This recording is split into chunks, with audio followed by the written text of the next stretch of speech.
What's up, sports fans? My name is lukasweese, host of the Weesports Chronicles podcast. We got a great episode for you today. I'm being joined by Marc Carig. He's the senior MLB writer for The Athletic. In this episode, we chat with Marc about his journey into sports media, covering the Baltimore Orioles, New York Mets, and New York Yankees, the challenges of covering a big market versus a small market, as well as his transition over to The Athletic, covering baseball on the league-wide level, Fernando Tatis, as well as a feature he wrote last year on Bryce Harper, Manny Machado, and the under-18 American national team. The Weesports Chronicles is available on YouTube, Apple Podcasts, and Spotify. So make sure to like, rate, watch, and subscribe to all three of those channels. Now let's get to today's episode with Marc Carig on the Weesports Chronicles. All right, on today's episode of the Weesports Chronicles, I am joined by Marc Carig. He's a senior MLB writer for The Athletic. Marc, welcome to the podcast. Thanks for having me, man. How are you? I'm great. And listen, I had your co-host of Beyond the Scrum, Andy McCullough, on a few months ago, and I gotta say that you definitely outdid him with your background. But listen, I got to start by, I can't ignore just, this esteemed hat collection. I mean, how long did it take you to collect all these hats? Did people just start donating hats to you? I mean, where did this all come from? So this started, 20 years ago, maybe a little bit more. I've always been a baseball fan, and it was like one of my first jobs in high school. I remember the first day I was going to go buy a cap, and it just sort of grew from there. Like back in the day, right? So this is before you could just buy anything online. Like, I mean, you still buy stuff online back then, but it wasn't as easy as it is now. One of the things that I would love to do is just find like some mom and pop sporting goods shop, and you'd end up with these like amazing deals on there. Yeah. This was before like this craze, the throwback craze. So you would just see these rando, like I remember buying 3 ball caps. One was a brown cap. Another one was an angel, like an old Cub hat with a piping that was white, like from the mid 50s. And it was like $15 for the 3. Wow. And yeah, you don't get that anymore. So part of it was just that was fun to sort of, be somewhere, find a place like that and clean up. And it just sort of grew from there. Got a little out of control, to be honest with you. Oh, I know, but I like the Blue Jays represent just behind you. It's one of their old retro logos, so it's good to see. But listen, Marc, really happy to have you on the podcast, and we'll talk about your career and covering baseball. But I know that a lot of my listeners are Blue Jays fans, and you wrote a piece during the pandemic before baseball started, ranking ballparks, and you ranked the Rogers Center in your top 20. So I got to ask you, I mean, what do you like so much about coming to Toronto and covering baseball anytime that you've been here? So like, this is going to sound like this is a cheap pop because I'm on your pod right now and you're from, right near Toronto, but like, I love Toronto. It's one of my favorite cities. And when I was covering the Yankees, we were there all the time. Mm. And so, just got to know the city, got to appreciate the city, kind of like being in this different place because, Canada's a different place. And it was fun for me to explore some of the little differences. And I think through the years had fun with kind of learning all these things about Canada, about Toronto. And so that was totally just bias on my part, 100%. I just, because the ballpark itself is like, it's fine. I don't think it's horrible like some others would say. And it's certainly not, some crown jewel in the sport or anything like that. But it is kind of a distinctive place to see a game, and always had a good experience there. And it definitely got some points because it is in Toronto, which I think is just a tremendous city. Like I miss going there as much as I did back in the day, for sure. No doubt. And Torontonians would certainly like to complain about the Rogers Center. Like, and there are certainly facets of the park that you can definitely complain about compared to some of the crown jewels in the States. But I will say this, like, come playoff time, like when the dome is closed and the Rogers Center is filled to the brim. I know we've only made the playoffs twice in the last decade, but like it was exciting and the place is raucous and Canadians love their baseball, certainly with back-to-back World Series championships in 92 and 93. Yeah. And I mean, the franchise has history. I love that. I love that the fans who are hardcore about the Blue Jays, like they get pissed when they're not good. No, I know. And they They don't get show up to really the mad. ballpark. Yeah, and like I love that, like they're, so there's that stupid stereotype, oh, the Canadians are so nice and whatever, and Canadians are nice, and like there's truth to that. But I also think they're clearly, especially in Toronto, there's some great sports fans up there, right? We saw with the Raptors, obviously, more recently.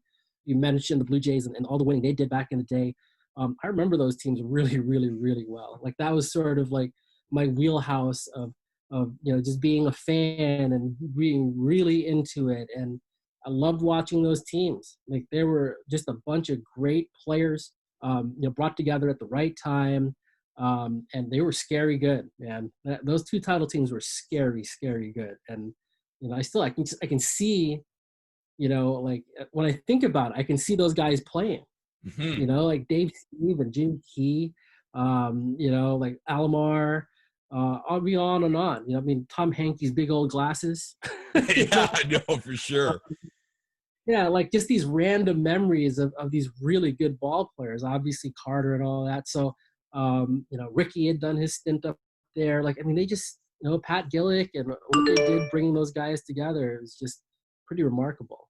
Yeah, I mean, I was born well before 92, 93. So or after 92, 93, I should say. So I could always see the highlights. And so I'm more used to the 2015-16 Jays of Josh Donaldson and Bautista, which was, given how like just the Jays had playoff success, it was just so exciting for them to finally be able to do it. And I talked with Andy on that episode, and Andy was saying like that Jays Royals ALCS in 2015 was some of the best that he covered, and it was great for baseball back when things were normal. Yeah, I miss that. So maybe we'll go there, Mark, because obviously this is crazy year, crazy tumultuous negotiations leading up to the start of the baseball season. But now that you're a few weeks into covering the sport again, what are the challenges of covering it now compared to, let's say, a year ago, especially in your role as a national writer where you're covering the league as a whole? Yeah.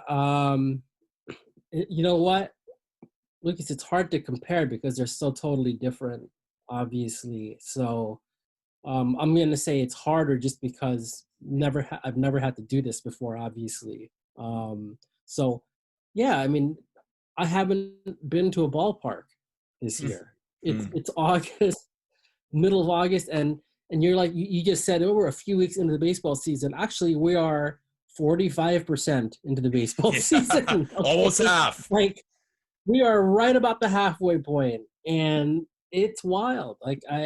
So one of my favorite things about covering baseball is that historically, and this is just part of the sport's custom, your access is great as a media member. Like, it's great. So one of my favorite things in this role is that, I've covered baseball long enough where chances are if a team comes through New York where I'm based, I know somebody there, more than one person there. Maybe I know the manager there. Maybe I cover them as a player. Maybe I know all the coaches. Maybe I know the GM. But the point is, like, every time a team comes through, and there's two cities here, then Philadelphia's an hour away, I know some people there. And, like, a lot of the fun to me was just not even knowing what I was going to write and showing up, catching up.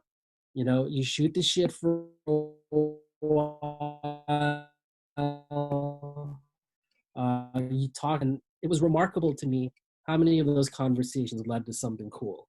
Hmm. So I miss that. That is my favorite thing about the job, or one of my favorite things about the job. So not having that is just totally different, obviously. And I get why. Like, I mean, that's, this is, and I think actually Andy had said this, like I listened to a bit of his session with you. It's like, I'm not going to complain because like, this is not an actual hardship, right? Like Yeah. there's real hardship. This is not a hardship. This is just something different. So, and I guess in the difference is, like I've had to lean on relationships that I've built to this point already. So in one way that's been cool, is that like I'm talking to a lot of different people every day, hearing from people every day, and probably a little more than normal. And because that's really the only way I can get in touch with people and get a feel for what it's like out there right now. And to have sort of these describing earlier. So a little bit different, but and it is harder because it's new. But like hopefully, it's only this year, right? Like, Yeah. but I think this is part of the deal, man. Like you adjust to the circumstances that you have in front of you, and so I think working at the Athletic, like you can't even get down and whine about it because you look around and you see your coworkers like just dealing with shit, Yeah. but getting it done anyway. And to me, that's like one of the coolest things is that it's like, all right, well, I can sit here and complain about how hard this is or how different it is, but you go on the site and you're just like, damn, that's a good story. Like they're dealing with the same stuff I'm dealing with. Well, I guess I better figure it out too, right? So, that's a long-winded answer for it is different, but I think kind of figuring it out as we go along, which is fine. No, for sure. And like I think you make two great points. Like relying on your relationships. You've been in the industry for a while, so like having that is obviously so important because you can just rely on those people to pick up the phone and call and figure out what you're going to write about. And then I think what's sad, and I think for all reporters are just experiencing this, and you touched on it, is just you don't have those one-on-one conversations, pre-game, post-game, where that's how you can differentiate yourself as a journalist by willing to just work the clubhouse and talk to people and find quotes that maybe not many people have. Yeah, for sure. Like, I mean, I'll be honest with you. Like, I don't even do it for quotes per se. You know what I mean? Like, Yeah. I'll tell you what it is. It's like I'm just curious. Hmm. Hey, there's someone I know who thinks about things. Let me ask him. Hmm. And so, like, I guess on paper, right? We're journalists. Of course. Someone told me this a long time ago, and it is so true, and it is like one of my favorite things that I've ever heard about this job. It's like, yeah, you're a journalist, you're a reporter. What you really are is a professional learner. Hmm. That's what you are. And every time I go into the clubhouse is a shot for me to go learn something Hmm. about this thing that we all watch and appreciate and love, but you're never going to know everything. So like even this morning, I'm working on a piece about guys getting hit by pitch. All Hmm. right. Like the rate is so much higher than it's been, and it's already been going up. But this season, it is way up. And so I don't know why that is. I have no idea why. I can guess at why that is, but I don't know. And I suspect I'm not going to find a smoking gun answer because that's baseball, right? Like there isn't many smoking gun answers. And if there were, it wouldn't be nearly as cool a game, right? So the fun of it is exploring, hey, why could that be? And then thinking to yourself, like, who are some people that would think about this with me? And then, so somebody today I checked with, and they said like 3 or 4 things that I just hadn't even thought of. And I've been looking at this for a week, all right? Just bam, sent the text, bam, bam, bam. I'm like, shit, that's smart. Like, wouldn't have thought about that. And it's like the fun of it, and luckily you're still able to replicate this even without being in the clubhouse, is that you get this idea and you can just kind of follow the trail. And in the process, you're talking to people that you like, that you respect, that respect you, hopefully, that you guys have had some kind of rapport in the past, like and it ultimately just comes back to exploring this really interesting thing together. That is fun. And luckily, been able to sort of find a way to keep that even without the normal access. Mark, entering this season, what's something that has surprised you in watching the game, reporting on the game, that you didn't anticipate coming in? It could be a player, it could be a team, it could be a trend. What surprised you, that's pleasantly surprised you about what we've seen thus far? So you say pleasantly surprised? Yeah, like some, I mean, something that I think that, maybe you didn't think of or didn't think would happen that, has happened. That's like, wow, like this is a cool storyline or whatever. Yeah. I think, we've seen some young players come through. That's fun. I think Tatis Jr. Hmm. like the just sort of and so your question is didn't see coming. So like I think people know that this is a great ball player. So saw that coming. What I didn't see coming was how quickly he just sort of like jumped onto the consciousness of sports, not just baseball. But a couple days ago, all that nonsense with the 3-0 Grand Slam, he was being talked about by everyone. Yeah. And it is kind of refreshing to see baseball take that position again. There's a story today that says viewership went up. More women are watching. More younger people are watching. Meanwhile, I saw a few days ago the NBA's ratings are actually down. Being in the bubble, maybe that's an effect, but that had been sort of a trend line anyway. So, I think I didn't see that coming either. That people will come flocking to this product in that way. So, that's a pleasant surprise. The TV viewership, and also just like Tatis and and I guess what I'm saying is that reaction to all of that. It used to be there's like this 50-50 split. You'd have like the camp that's like, hey, get over it. Like, you should just play the game. And then the other side's like, hey, that's against the rules, unwritten rules, whatever. And it's not 50-50 at all, it feels like right now. Like, I feel like it is overwhelmingly for Tatis and just playing the game that way. And, it's that way when Johnny Bench and Reggie Jackson are on social media going, the only thing he did wrong was apologize. And it's like, whoa, you know what I mean? Like, that's, that's, I think, cool. So, these debates will happen again because that's just how it is. There's always going to be people that, don't want the game to change at all. And I get it. Like, I totally get it. And I understand it. But I think what the pleasant surprise is that with this particular incident, you're talking about, I guess like the unwritten rules, whatever, you've seen that kind of shift a little more pronounced. It's a more pronounced shift. And I think that's a really pleasant surprise too. Yeah, and look, I think whenever you have a young baseball player getting talked about, like you said, across all sports, that's huge. And look, let's face it, Mark, like coming into the season, there was a tumultuous negotiation between MLB and MLBPA. Social media was, hey, let's go to some other sport. Like, why are we, especially in a pandemic, why the fighting? Why is this going on? And I think for younger people, they need the players to latch on to. Just like in the NBA, you have the Steph Currys, the LeBron James. And I think that's important to get younger people into the game. And that's something that baseball needs to do. I love baseball. I'm a young person, but not everyone's like me. They'd rather go to some other sports. So I think that's very important because, hey, an older demographic, it doesn't do the sport good when it needs to attract younger people to the game. Yeah, no doubt. I will say this in defense of baseball, and because it's like, especially when we have a conversation about this, it's so easy to bag on the sport. Of course. So easy. And and there are times where it deserves that, okay?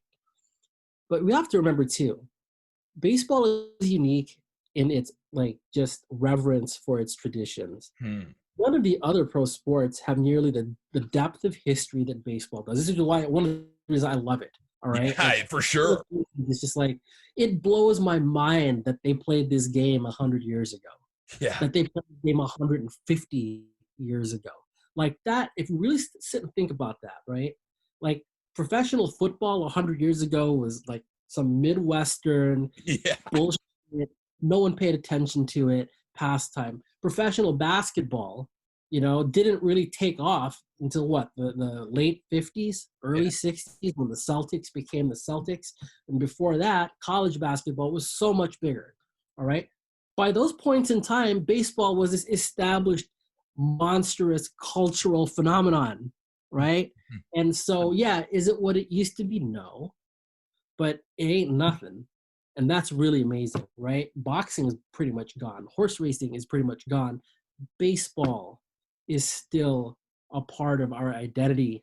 It is still, part of our culture. It is still got a place. And that's really amazing.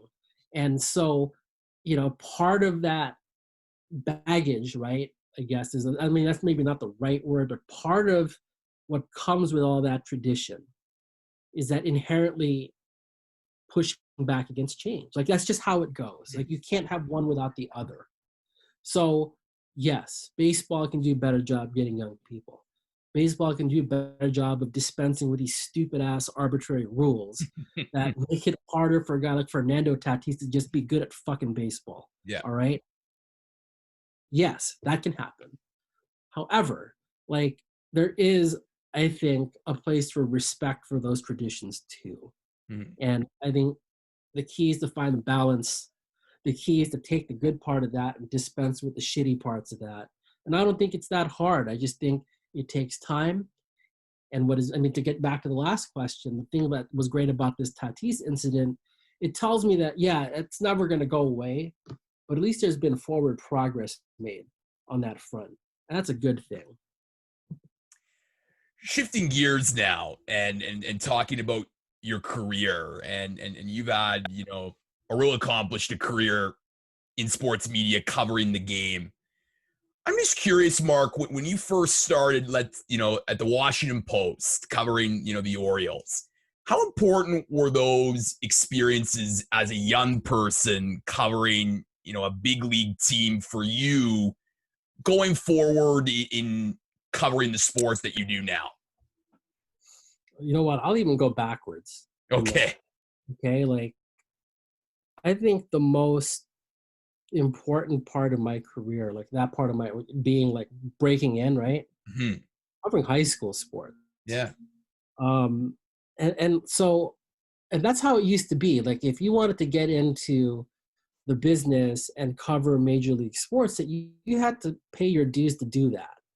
Like you didn't just graduate from college and end up covering, the Baltimore Orioles for the Washington Post. Like that, you know what I mean? Like that didn't happen. Like what you did was you did internships, worked at a smaller place. And so in my case, like I worked at my hometown paper, like all the whole time I was going through school. And, a lot of that was covering high school football and high school basketball and track meets and stuff that I had no interest in covering, frankly. But there's a couple things that happened during that time that were really important. And one of them was I made a shitload of mistakes. A lot.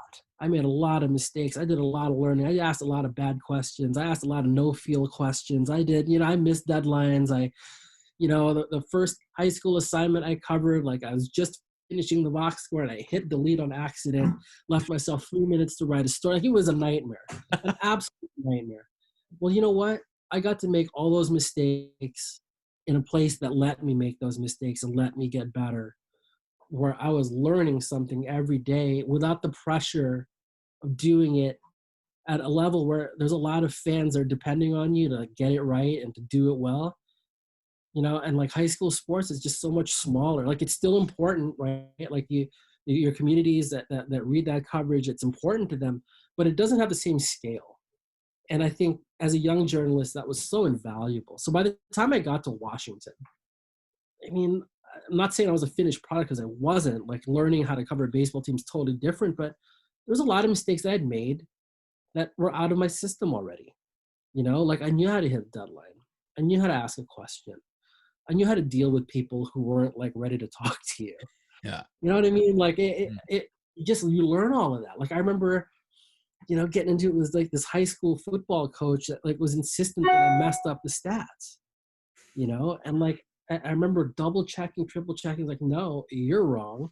All right. But like having that kind of interaction and having that kind of conflict without it being some major league manager screaming and yelling at you when there's cameras on and a bunch of other reporters there, like learning how to handle that stuff without that kind of attention, I feel like it was a huge, huge deal. So yeah, like I learned a lot early in my career covering the Orioles and all that, like no doubt. But honestly, and what I really learned and what I think was invaluable was like all those smaller assignments. I'd covered college sports before that, same thing. You are learning these things, but it's not nearly the same scale as covering, the Orioles or the Yankees or the Mets, where, it is like a daily grind and the pressure is there and it's a really high bar, and as it should be, right? Like people care about those teams. So but being able to make my mistakes and do some learning before that, I think that's what was a big deal. Before even covering a major league game, was basically having to go do high school sports, keep your own stats, deal with all these personalities, get it all right, hit a deadline, all that stuff, like invaluable.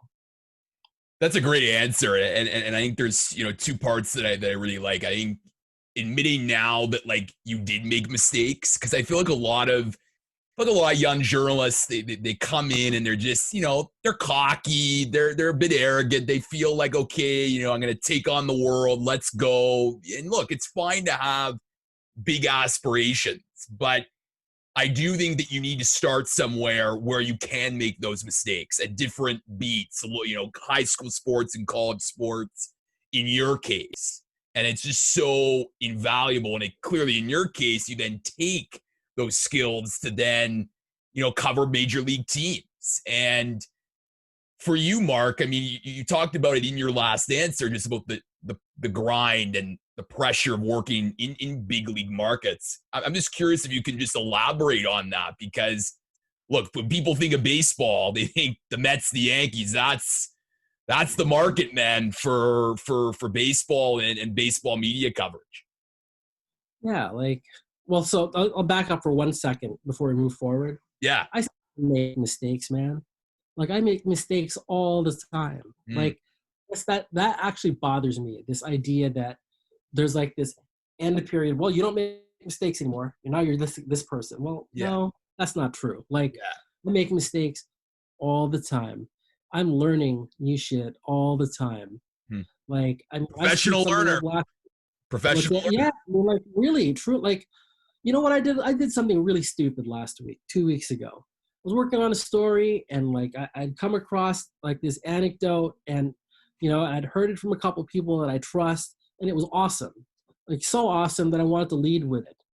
Story runs, it was up for like an hour, but I woke up the next morning and I had this nagging feeling like, I had plenty of, I had it from people I trusted. And it was more than like, I mean, I had enough to run it, but I was still like, I wake up and it's like, God, that just doesn't feel right. It's too good to be true.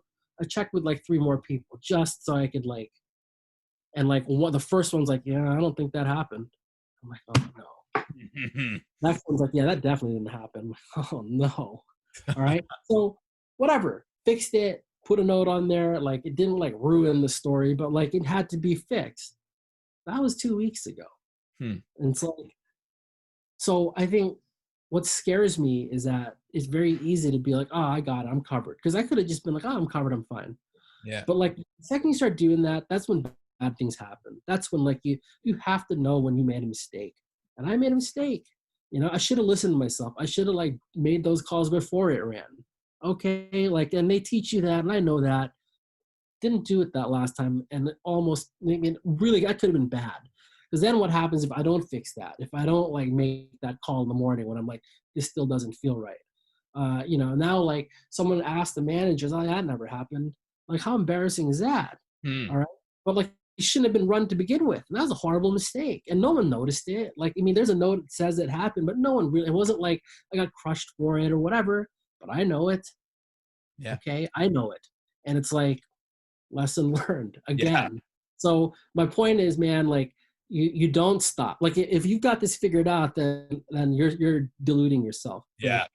I mean, and like that's not an exaggeration. Like I learned something about how to do this better pretty much every day, whether it's just a workflow thing or how to ask a question or whomever or whatever. Like you should always sort of be in the mode to be that way. It's not this is when I made all my mistakes and here's a finished product.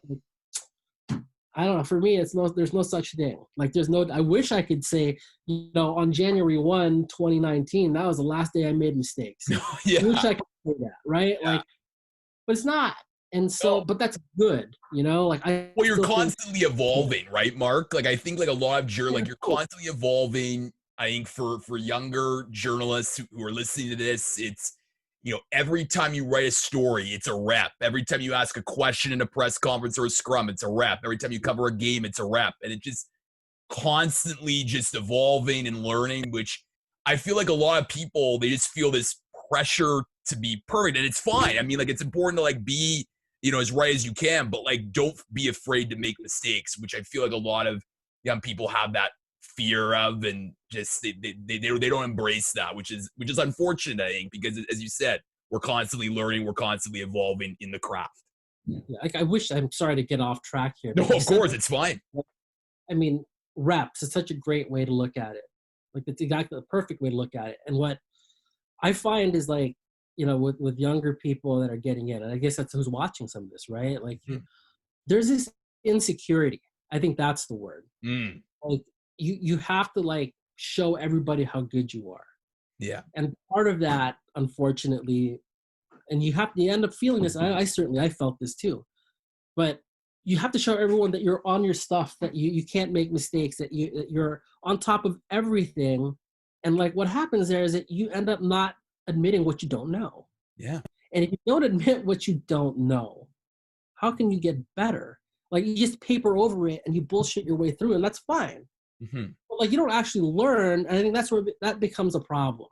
So as I mentioned earlier, you've covered a lot of big league teams already: the Orioles, the New York Yankees, the New York Mets, and I think a lot of people, when they think of baseball and baseball media, it's a grind, right? In normal times, 162 games, spring training, the lawn grind, and I'm just curious, working in a big market, how you evolved to navigate a clubhouse and just the pressure of putting out the best stuff when there's a lot of different outlets competing for similar stories. So like there's a myth involved here. Okay. But big markets, and you mentioned New York and the Yankees and the Mets. Yeah, that's hard. So is a small market. Oh yeah. In fact, there are a lot of ways in which a small market might be harder. And I'm gonna give you an example. So my first beat was the Baltimore Orioles.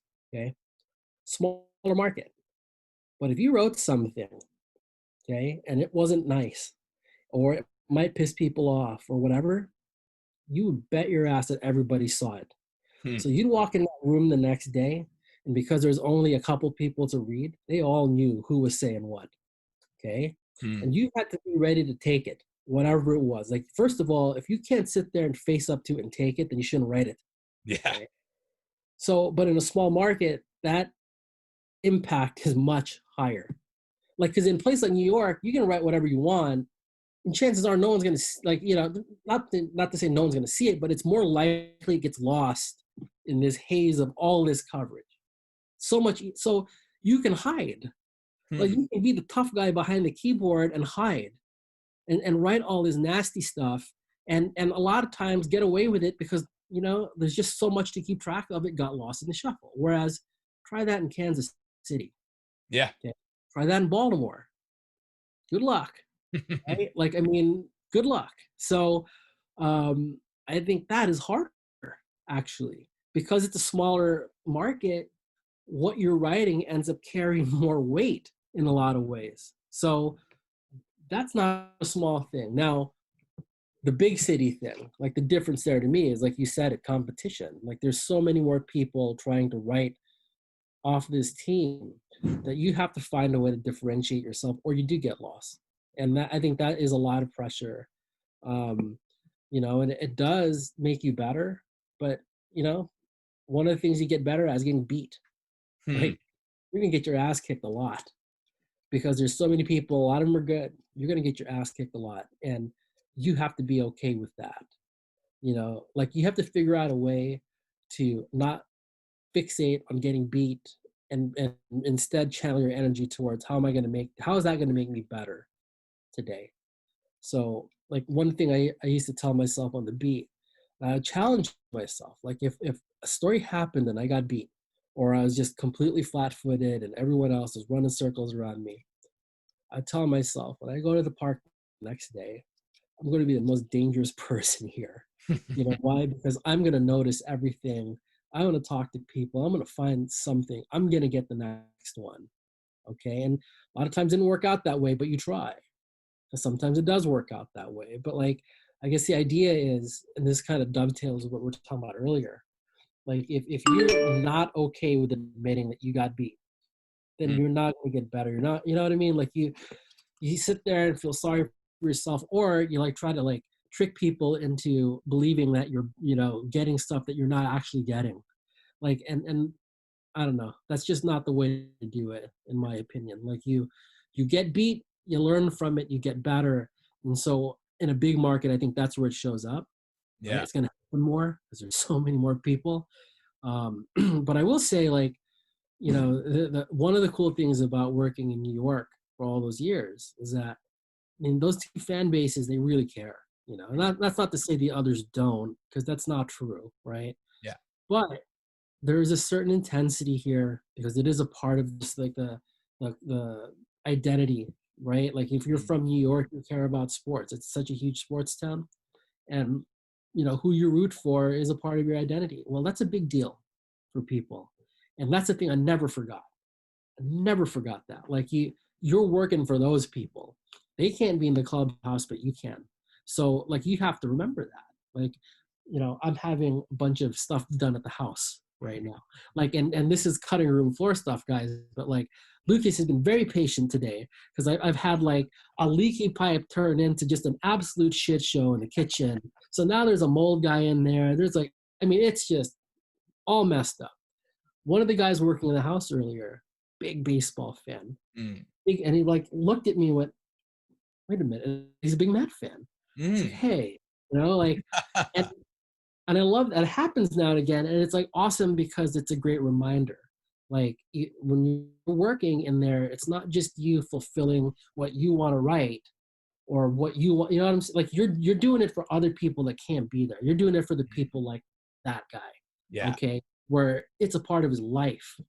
Okay, like, and I don't want to make it sound like this is, like, something important, because covering baseball is not important. Mhm. Okay, it's not important. However, it's not meaningless either. Yeah. Okay, like, for some people, and this is how he gets through his day.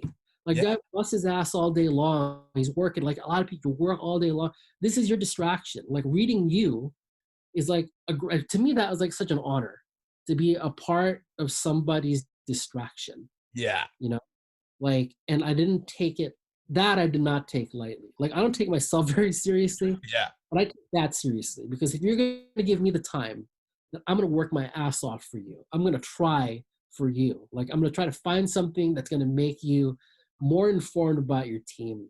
I'm going to try to find something that's going to make the experience more fun for you, or at least more illuminating for you, And, like, that sounds really corny, but it's the truth. Like, I mean, especially, and that is what is cool about a big market, is that it is hard to forget that Mhm. on any given day. There's too many people to remind you that it matters to them. And I think that's great. Makes it harder, but it's great.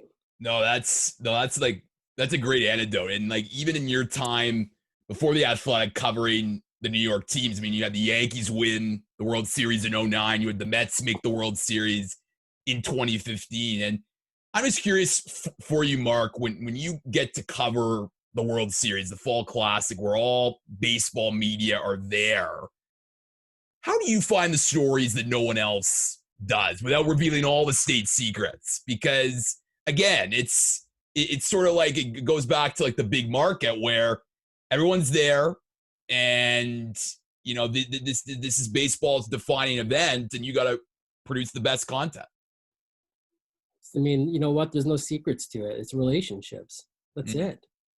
Like I think everyone knows the questions that need to get asked.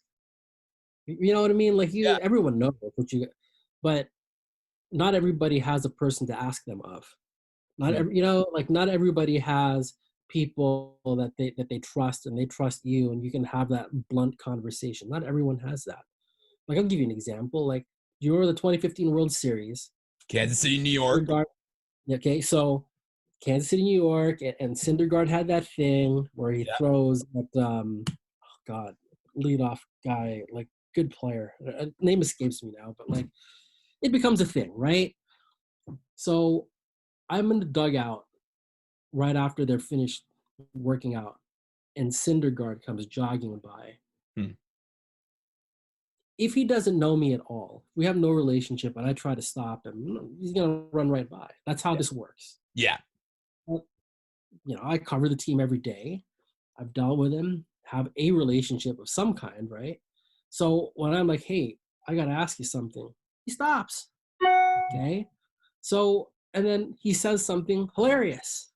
If they got a problem with that, they can meet me 60 feet 6 inches from the from home plate, right? Like sweet, like I think there's only like two or three of us standing there at the time.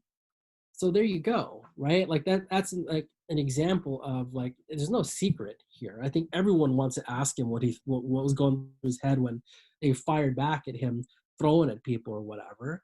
Um, and so like that's not like a secret to ask that question, but it's like, is he gonna stop for you? Is he gonna like answer your question? Well, sometimes not, right? And that's the benefit of I was on the beat, I was there every day, as a familiar face, right?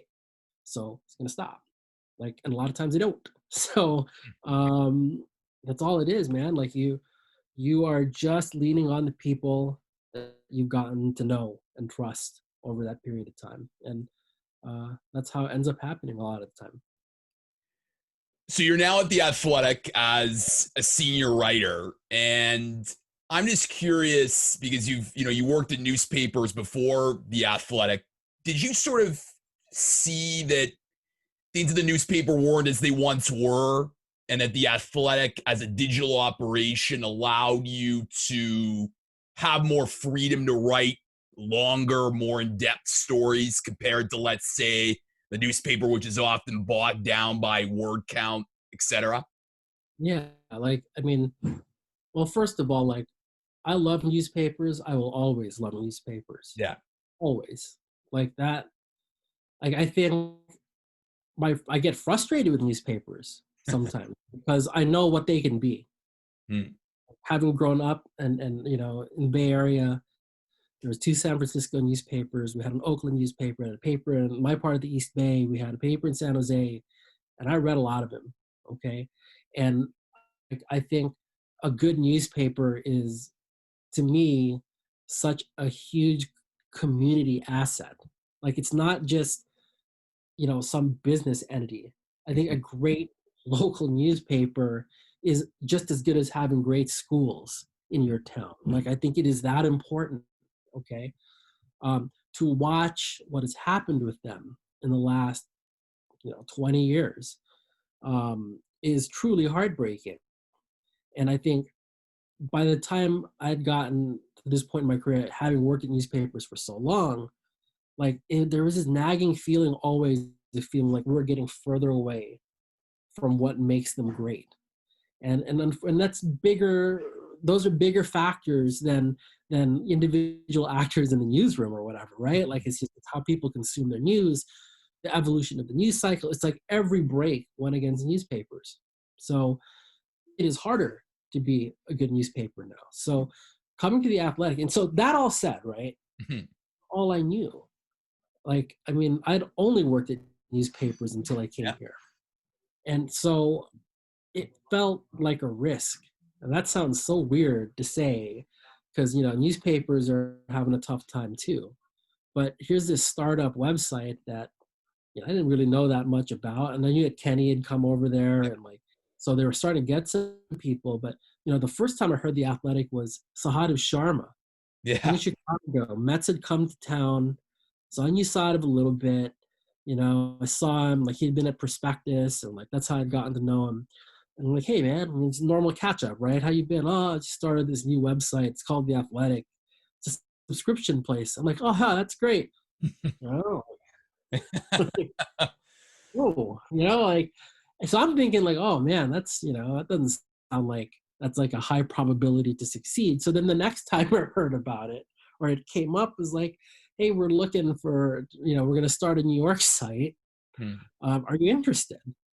Like, so, but yeah, all I had known again to that point was newspapers. But, yeah, I think you'd mentioned it, right? Like, it's an opportunity to do things without the constraints of a newspaper, like the daily.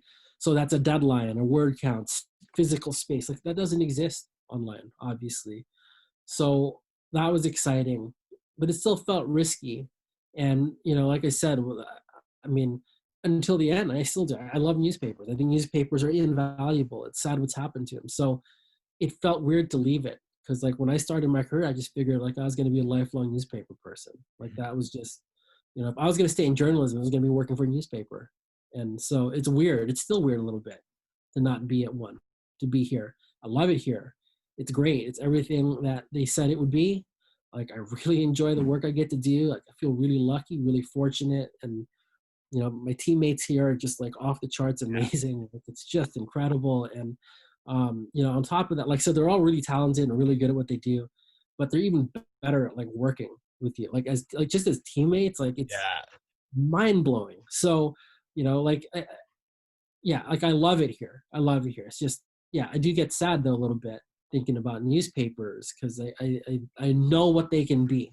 I've seen it. I remember it. And it just feels like every day it moves further away from that, which sucks. But really enjoying it here though. Like I'm glad I came. Yeah.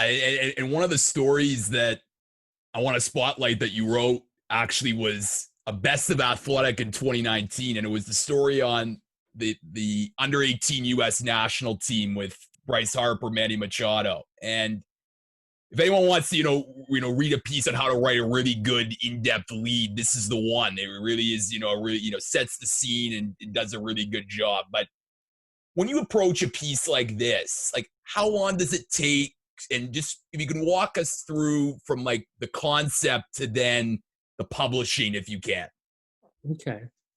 So I'm trying to remember back. This was last September. So okay, it was maybe a month ago, a month before the piece ran, or 3 weeks before the piece ran. Um, so as a national baseball writer, like I want to take advantage of when teams come through New York, Hmm. right? Like, so I try to prepare, and it so happened the Cubbies were coming through, like in a couple weeks forward. So, like I usually try a little bit ahead of time, like pay a little closer attention to him, right? Like you try to keep up with all 30, obviously, but if you know you're going to see that group, like you kind of want to have a sense once you get to the park and when they're here for the weekend, where they're at, right? Are they playing well? Are they not playing well? Who's hurt? Who's slumping? Who's hot? Blah, blah, blah, blah, blah. So you start reading the daily coverage. Now we're very lucky at the Athletic. Our two writers are they're terrific. Patrick Mooney, Sahadev Sharma, they're really, really good. So I'm like on the treadmill one morning doing my normal reading, right? I read through the other game recaps. Like, all right, let's go see the Cubs stuff because they're coming through. And I want to say Patrick wrote some story about Nick Castellanos. Hmm. Okay. In the middle of his story about Nick Castellanos, like buried in the middle of a paragraph in the middle of a story about Nick Castellanos, is a reference to how he'd been some big shot youth player, like under 18 guy. He'd been one of these like, and in fact, he was so good. He was on this team with Bryce Harper and Manny Machado. And then it moves on. I'm Hmm. like, what? Like I'd never heard that, right? Like, and it was like 10 years ago or something, but like I'd never heard that. Like that's kind of fascinating. So like I get done, I run upstairs, I'm like pouring a cup of coffee and I'm like, Googling it. Like surely someone's written about this, right? And there had been past, like actually there was a Sports Illustrated story that had mentioned it in the lead, but then it was like a story about something else. So it just sort of leaves it. Hmm. That was really the only thing that I saw that like addressed it specifically. There again, other mentions and stuff, but nothing like here's what it was like. So I'm like, huh, this is interesting. Like Emma Span is our editor here. Yeah. who's, I mean, one of the best editors I've ever worked for. Like, she's brilliant, so smart, so good, knows what a story is. So like, I'm still like, I don't know if this is a story. I think it is, right? I think like my instinct is telling me this is a story.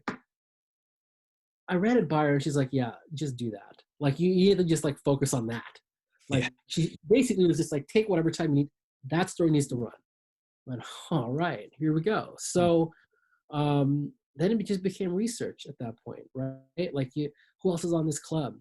How do they come together? Who coached them? Like, how much time they actually spend together? And so I probably talked to like 16 of the kids on the team.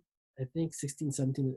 And like, and that was it. Like, you go from there, and now it just becomes like telling stories, like as much as you can. Like, what was that like?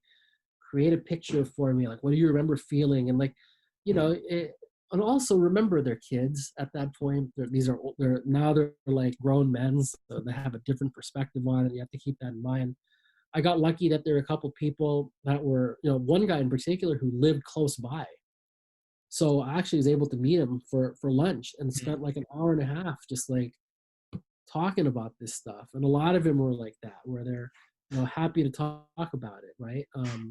So now the Cubs come, Castellanos is there. So now I'm asking him about this, and like, he's great. Like, he's, go to Philly, and Bryce. I talked to Harper, and normally they give you a certain time in a clubhouse, right? Like, it's 3 o'clock to 4, whatever it is. 4 o'clock rolls around and we're still talking. He just keeps going. Like, they had to shut the doors on us to like, for us to like stop. And Wow. it's like, so there's a luck factor involved too. It's just, Bryce happens to be really articulate. He's a good talker. And a topic like this, like, he, couldn't wait because he enjoyed that time.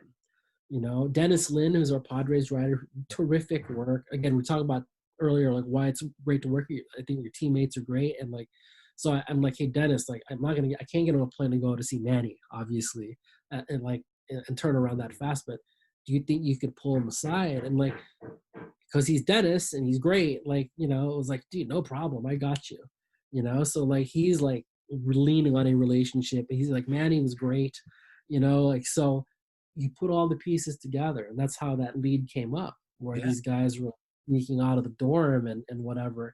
And it's like, just, you piecemeal this, and like, but like, I wouldn't know what that meant, or to even ask that question of Bryce Harper, had I not talked to like 10 guys before that was describing to me the setup, which is basically they're in like this town in Venezuela. And, it's like kind of like a dangerous place in some ways, right? So that's what they were told. Stay in your dorm. Actually, a lot of what they're doing now, right? With COVID-19, stay in the hotel while they're telling them as kids. And these two guys are hungry in the middle of the night. And like, screw it, let's go. So it's Manny Machado and Bryce Harper running around unsupervised in Barquisimeto, Venezuela, to go look for food on the street. Like, had to go over a wall, had to go past security. Like, I mean, it's crazy. And like, so yeah, like it, I guess like that, to me, the story resonated in a lot of ways. But like, not only because like it's those two guys, right? But I think it's one of the things, like, to me, that makes a great story, like a story that's really fun, is when you can read that and let you, as a reader, it speaks to something maybe you experienced, right? And I think a lot of people remember being young and being somewhere new and making decisions like that. And you look back at it later, you're like, oh, that was probably not the smartest thing to do. But at the time, you're young and it's fun and it's exciting and you were hungry. And so you go at 2 o'clock in the morning to, the street food guy and in this foreign country when you're not supposed to. So, yeah, like so that took like 3 weeks, like just doing all those interviews, whatever, waiting for the Cubs to come to town, getting down to Philly to talk to Harper. Yeah, and like got lucky because those guys were great. And it was probably the most fun I had working on a story last year. Yeah, and like, it was a great story, and anyone who's subscribed to the Athletic should definitely read it. And I just think it's just an example of the kinds of stories that are on the Athletic right now. It just speaks to our previous point about just, having that freedom to do certain stories that go beyond the box score and the outcome. They're people stories. And I think it resonates with readers, I think, more so. Like, I mean, obviously there's people that want to read about their team and whatnot, but you can really capture a moment like that and paint a picture and tell a really unique story that no one else clearly had told. It definitely has an impact. Yeah, no, I mean, it's one of the most fun things of the job for sure, is that, I guess that when I was on the beat, that was a frustrating part, that you'd run across something and know that you weren't going to have time to lean into it, right? Let's say I was still on the beat and heard that, and like caught wind of that, and like saw that no one really written it, and like it would be the most frustrating feeling, because then I knew that either I would just have to work all the time for like 3 weeks straight to get it done, or like I would just have to be not as good at what I was doing every day, which sucks. Like you never want to do that. So the more likely outcome is that it doesn't get done. So yeah, like that is like this is the total opposite of that. Now it's like you've got the time, you better make it count. Like there's a pressure to that too. You know what I mean? Like you're gonna put that much time and effort into something. Like you need to make it as good as you can possibly make it. Um, and so yeah, that's a challenge, but it's a fun challenge. So um, I feel lucky to be able to like have chances to do that. Believe me, like it's rare, and I know it's rare.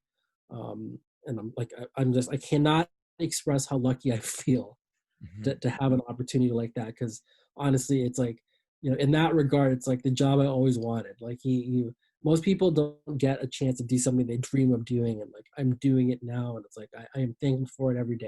Believe me, it's like I can't believe it most of the time. I really can't. Crazy.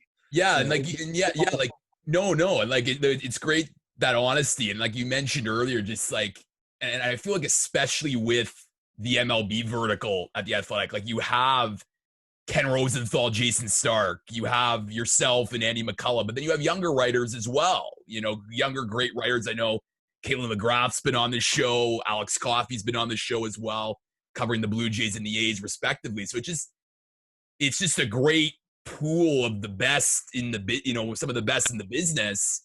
And it also just motivates you, as you said earlier, to be like, okay, like if someone else is doing well, I got to step up my game to be really, really good. So it's makes it must be a fun place to work. well, that's so you mentioned those names, right? Like what? Uh, okay, you mentioned Caitlin McGrath. Caitlin McGrath is really good at research. Mm-hmm. And I was working a piece that had to do with the Blue Jays and Toronto baseball like 2 months ago. And Caitlin saved my ass. Like, like went and did some research that like would have taken me way longer and I wouldn't have done as well. And like gladly did it. She was just like, oh, I love this. I got you. Like, what do you got? What do you need? And like within like a couple hours, like it was like everything I could have like hoped for. It was like, oh my God, great. So like, like kind of taught me a couple things in that regard. So like she's great. Like you mentioned Kenny and Jason. Like that's like almost cheating to Yeah, have like, like of I have course. this problem with the story. Hey, what does Ken think? What does Jason think? Like, and the fact that like I shoot a text over to them and now we're on the phone and is like, I've got them. Yeah, that's stupid, right? Like Yeah. these people are so good, and it's like, and they've been so generous with what they know and with their time. Both of them. Andy I've known for so long. Like I mean, to be able to like write something and send it to someone like Andy and just be like, hey, is this like stupid or is this fine? And like know that you're gonna get an honest appraisal is invaluable. So yeah, we have, and it's like we have all these younger people that are like, early in their careers who are really good, and it's like I feel like I learned so much from them. Like I was like texting with Lindsay Adler, our Yankees Yeah. writer, about something like a couple weeks ago, and I was like, oh, I got this issue, I don't know how to work around it, and she's like, oh yeah, do this, this, and this. I'm like, whoa, like The youth, man, they have the answers. I mean, so like that's the thing. Like if I mean, I don't know, like I've never worked somewhere like that where there's so many people. Fabian is the same way. Like Yeah. I got Dennis Lin, Tolentino when he was covering the Rays. Like I mean, you would just talk to these people and you'd learn. something from them. Alex Coffey is the same way. Like Alex Coffey and I will just geek out about something we read, Mhm. and like hearing from her as to why something works is interesting. I learned something from that. I gained something from that. So, yeah, like that part, like I've never experienced anything like that. I probably never will again. Just because it's such a really neat time that we're in at this company, and to have that many resources, it's just like I said, it's like cheating. Like I mean, it's like cheating, man. Like it's That's stupid awesome. how often I'll ask Kenny a question and like he'll just say something. It's like what are you doing? Like Stark, same thing. Like Stark will point something out and it's just like shit. Like I didn't even like conceive of that. Wouldn't even think of it. And now it's like that's a thing I've learned. That's a thing I'll do moving forward. And it's only because someone like Jason Stark was kind enough to be like, hey, maybe you should consider this. It might help. And that happens so often here. It's amazing. Last question for you, Mark, and again, really grateful for your time and all the insight. But I ask this of often my sports media guests, and let's face it, I mean, for young people, it's a tough industry. It's compared to when you first broke in, particularly the pandemic doesn't help things at the moment. But I'm just curious what your advice is to someone looking to break into the industry and try to find their path where there aren't many jobs. Let's be honest. Yeah, man, it's so tough. Like it's hard to answer that only because I don't even know what the world looks like in that spot anymore. It Yeah. would be like, to use a baseball analogy, it'd be like asking a veteran player about a minor league system that doesn't exist anymore. Yeah. And that's like, so I came up through the minor league system that really doesn't exist anymore. Like Yeah. small newspapers that where you would get your chance, like we're talking about earlier, you make your mistakes. Those jobs don't exist anymore. Like my first editor was like a dude with like a gray beard who'd seen everything. Okay, like had seen everything. I was covering cops and fires and like that kind of stuff, and like he could hear a police scanner and like know by the pitch of a voice whether that was worth to go to the scene or not. And like those people don't exist in the newsroom anymore. In fact, that newsroom doesn't exist anymore a Mhm. lot of times. So when I get asked like advice, like it's tough. So I try to stay away from like really specific advice and go with, I guess, like broader things that I think would help. And so one of them is to know what you don't know. Can't emphasize it enough. Like, I guess we talked about that, like the insecurity that you have when you're first getting in, where you got to show everybody that you're on top of it. Like, don't bother. Like, first of all, you're not fooling anyone. Mhm. Like, right? Like when you're new at something, everyone that's done it for a while, they all know. So who are you fooling? Okay, everyone, but you're fooling yourself. And if you're fooling yourself, then you can't get better. So like, chill for a second. Like realize that you don't know it all. That is okay. All right. Um, the second thing, like, okay, so I guess this is writer specific. This is the one that like blows my mind a little bit. This is like the unforced error. If you want to be a writer and like you tell me all about how you want to write, and I ask you, well, who do you read? And you don't have a good answer, that's a problem. Yeah. Like if you want to write, read. Okay? Read. If you want to be on TV, then watch it like a professional. Try to watch it like a pro, not like someone who's enjoying it in the audience, but like sit there, take notes, find out what it is that these people are doing on the air that works. Every observation counts. Like you know what I mean? That's what it takes. Like beyond everything else is that it's one thing to be, I want to do this, I want to do that, but you got to go do it, right? And if it's writing that you want to do, then reading is where you start. Okay? Before you even write, you got to read. Mhm. Um, like I think a lot of times that's making opportunities on your own, right? So whether it's catching on with a site that's looking for freelancers or whatever, like you want to maximize every shot that you can get. Take it like this is a rep. Sometimes you're gonna have to do a job you don't want to do, right? But it's a rep. So make the value out of that, right? I don't envy people trying to break in though. Like like it feels impossible, and I hate it. Like I hate the fact that there are a lot of talented people out there that like you know aren't getting the chances they used to, right?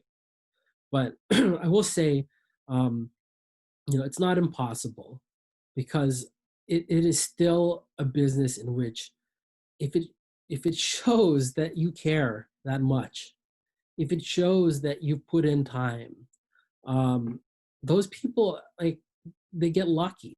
Like, like, look, you can't control luck, Mhm. right? Like, and there's nothing that I did that, like, caused me to get this lucky. I know that. Okay. Now that said, okay, there is a small portion where you can make your own luck. And so if you're breaking in now, like, that's where my focus is. It's like, what are these things where I can kind of make my own luck? And one of them is, if you want to be a writer, read a lot, right? Like, it doesn't take any talent at all. It doesn't take any, like, heavy lifting at all. But it's shocking how many people say, I want to be a writer, and they don't read, right? Like, so, you know, and not just read, but read stuff that you want to write, right? Like, don't just read whatever. Like, read the stuff that inspires you. Like, there's still like 4 or 5 things that I go back to all the time. Like, when I'm feeling like I'm not writing as well as I want to, or I really struggled through a couple stories, and I go right back to them. Okay, they're like my standbys. They're my guides. And I think, if you want to be a writer, you need to get to the point where you know what that is for you. All right. Work on the craft of writing. Like, I think that's important. Like, everyone wants to be an insider, right? Like, everyone, like, but the only way to do that is put time and energy into, like, knowing people. That's a whole different skill. But, like, sometimes if you want to really write, like, to just find shit that you want to read and read the hell out of it. Read it all the time. Figure out why it works, right? Like, take it apart. Take it apart and find out, why did you stop when you hit that line? Why did you laugh? Why did you think? What did you feel? How did that writer create that? Because it was created. Like, that didn't just happen. And I think that's one of the coolest things about it. It's like, that was not an accident that you keep going back to that story. So figure it out, right? Take it apart, figure it out. And, like, you put that work in, it becomes apparent. That's how you make your own luck, right? Mm. If you put that time and energy in, and it comes down to 3 people for that gig, the person that is making that hire, if it's a place where you want to work, they're going to see it. And, like, I would just encourage you to put the energy there and see what happens. Unfortunately, it is a tough deal, right? Like, there's a lot of chance, and I could go on and on about how lucky I got. I mean, I mean that. Like, just, like, right place, right time. Like, the ball bounced my way, and, like, I don't know why, but it did. All right. So it takes that too, but it's not all of that, right? So, it's very simple. Know what you don't know. If you want to be a writer, then that means you need to be a reader. Find something you like to read, um, and do it often, because it is, to use your word, they're reps, Mhm. right? Get your reps, and maybe you catch a break, and that would be great. Marc Carig, he is a senior MLB writer for The Athletic. With this episode was absolutely fantastic. Marc, thanks so much for joining me today on the Weesesports Chronicles, and all the best to you for the rest of this MLB season.